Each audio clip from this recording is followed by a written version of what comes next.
दौंड तालुक्यातील आणि दौंड शहरामध्ये चोरट्यांचा सुळसुळाट होताना आपण पाहतोय। आता नागरिकांमध्ये भीतीचं वातावरण निर्माण झालंय। मात्र चोरट्यांना पोलिसांचा धाक राहिला नसल्याचं आपल्याला या सर्व घटनेमधून दिसून येते।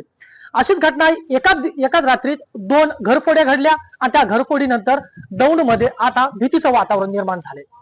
लिंगारी परिसरातील पद्मावती नगर येथील नेत्रम अपार्टमेंट, त्याचबरोबर डिफेन्स कॉलनी येथील स्वप्नसागर अपार्टमेंट या अपार्टमेंट मध्ये चोरट्यांनी घरफोडी करून लाखोंचा ऐवज लंपास केला। याच्यामध्ये 9,85,000चा मुद्देमाल लंपास केल्याची माहिती समोर आली। याबाबतची एफआयआर दौंड पोलीस ठाण्यामध्ये गुन्हा दाखल झालेला आहे आणि त्याचबरोबर आता पोलीस प्रशासन आता त्यांच्या पद्धतीने युद्ध पातळीवर चोरट्यांना पकडण्यासाठी आता कारवाई करण्यासाठी आता सज्ज झालेला आहे। परंतु या सर्व घटनेमध्ये चोरट्यांची एवढी दहशत वाढतीये कशी, हा प्रश्न आता प्रत्येक नागरिकाला पडलाय। रात्रीची गस्त वाढवणं देखील आता महत्त्वाचं ठरत आहे, कारण रात्रीची गस्त वाढली तर चोरटे दौंड शहरामध्ये आणि तालुक्यामध्ये फिरकणार नाही, हे मात्र तितकंच खरं।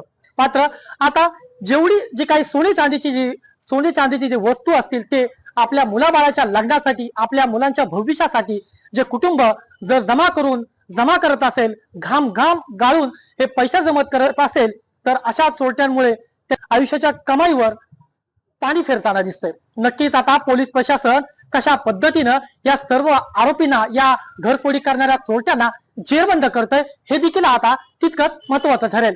नक्कीच आता दौंडच्या नागरिकांना पोलिसांकडून मोठी अपेक्षा आहे। लवकरच पोलीस प्रशासन अशा आरोपींना जेरबंद करून दौंड मधील नागरिकांना निश्वास घेण्यासाठी मदत करतील।